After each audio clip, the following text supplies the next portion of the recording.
Ahí está, qué buena entrevista, la de Gonzalo, con canto y todo, tenía que ser, por supuesto. Pero bueno, de eso vamos a seguir comentando más adelante, porque ustedes ya acaban de ver, ha iniciado nuestro consultorio psicológico y vamos a hablar de un tema del que hoy también nos hemos ocupado. ¿Qué ha pasado con esta menor de 12 años que terminó cayendo de un cuarto piso en el Colegio Saco Oliveros de Atevitarte? Nos coloca en la alerta de lo que podría estar ocurriendo de repente con sus hijos, con sus sobrinos, con sus nietos en su casa. El bullying al que están expuestos los escolares. ¿Cómo poder manejar estas situaciones en casa? Lo vamos a conversar con un experto psicoterapeuta, Daniel Mena, nos acompaña esta tarde. ¿Cómo está? Bienvenido, gracias por estar aquí. Gracias. Bueno, este es un tema sumamente complicado porque a veces hay alarmas o señales que la familia no toma en cuenta. ¿Qué es lo primero que debemos ver en un menor que podría estar sufriendo de bullying? Bueno, en principio hay un cambio de conducta. El niño viene molesto, viene triste, no se comunica o se torna oposicionista a las órdenes, a las directivas de sus padres, no quiere hacer nada, trae malas calificaciones, empieza a tener un comportamiento errático, se encierra y mayormente, bueno, tiene una apariencia triste y amargada. Lo que pasa es que los padres lo toman justamente como un cambio hormonal, como que está entrando a la adolescencia y no le toman el lado del bullying, sino simplemente ya le pasará porque así son los adolescentes. Claro, claro. Muchas veces se piensa, en el caso de ser adolescente, yo hablaba de niños, ¿no? Pero en el caso de ser adolescente se piensa que es parte de la crisis de identidad que todos los adolescentes tienen, quieren privacidad, quieren integrarse a grupos, se encuentran permanentemente insatisfechos, se oponen a lo que los padres dicen.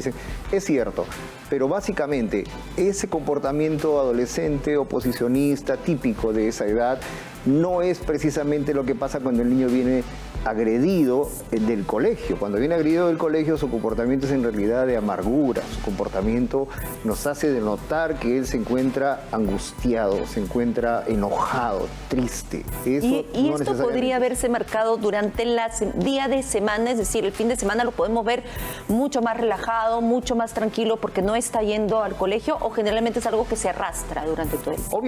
Obviamente el niño se relaja durante el fin de semana porque el colegio le resulta una tortura cuando es acosado, el acoso escolar, el bullying, ¿no?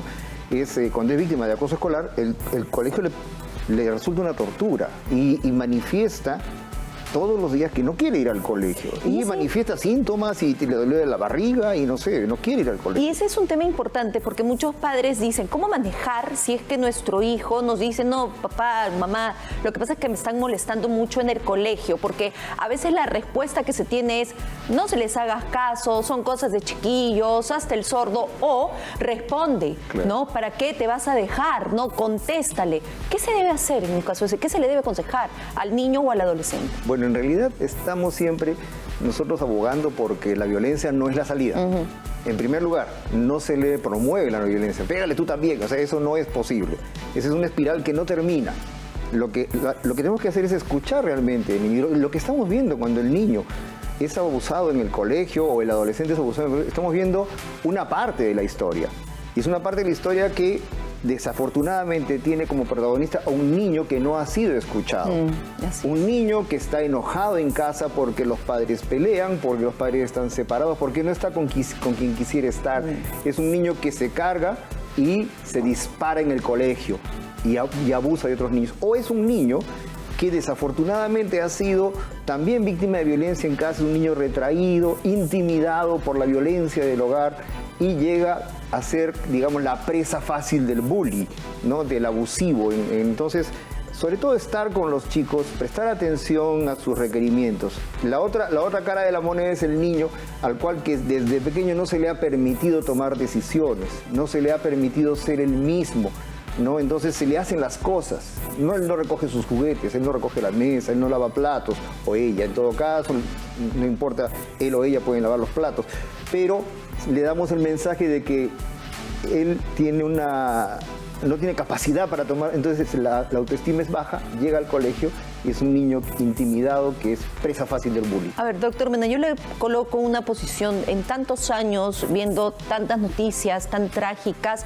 he escuchado muchos padres que dicen, no, mi hijo, incluso cuando se llega a temas hasta de suicidio, era víctima de bullying, sí, me lo decía hace varios meses, pero en el colegio no hicieron nada, venía todos los días llorando, pero en el colegio no hicieron nada. Y yo digo, ¿por qué no incluso sacarlo de ese ambiente? ¿Por qué no lo retiras del colegio? ¿Esa es una opción?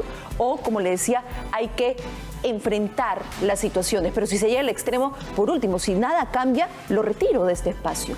Bueno, tendríamos que volver a mencionar el hecho de que tenemos una ley antibullying.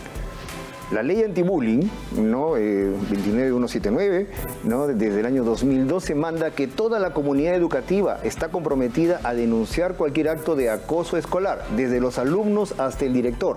En el momento que ocurre, no al día siguiente, los alumnos, los docentes, los padres de familia y el director o las autoridades del colegio están obligados por ley a denunciar cualquier tipo de acoso escolar y a intervenir en ese caso. Entonces nos encontramos con que, bueno, buena parte de esta ley no se está contemplando porque si no estaríamos frente a permanentes correcciones de esto y no estaríamos pensando que al niño torturado por el abuso escolar, por el acoso escolar, lo sacamos para que no sufra, porque el abuso permanece en el colegio, es una fuente de abuso, ¿no? Y es una fuente de abuso por la desidia de los actores, ¿no? Los mismos alumnos, bueno, es difícil pedirles que ellos denuncien el bullying porque pueden ser víctimas también, ¿no? Pero sí los docentes deben poder reconocer dónde está el abusivo, quién es el abusado y los padres deben, en cuanto notan esto, ir al colegio a reclamar con toda autoridad, Y doctor Mena, ahí viene un tema importantísimo, ¿no? Porque usted acaba de decir, sí, es mejor no retirar al menor, sino solucionar el problema en el colegio, porque si no va a venir otra víctima, y otra víctima, y otra víctima. Actuemos en comunidad, entonces. Actuemos también como sociedad. Y hay que enseñarle entonces a otros menores a decir, si tú no eres ni bulleado, ni eres un bulleador, pero da aviso de lo que estás viendo. No te quedes callado, aún seas niño o adolescente. Claro, deberían tener la opción anónima de poder hacer llegar la información de abuso. Porque estamos viendo ahora una tragedia. Y cada vez que encontramos esta tragedia, volvemos a tratar lo mismo. No hay prevención. Así es. Estamos viendo el resultado de una tragedia, de un problema que se da todos los días en muchos colegios, a muchos niños que sufren y que no quisieran ir al colegio y que se sienten realmente torturados por esta situación. Entonces hay que prestar atención cuando nuestros menores dicen, no quiero ir al colegio.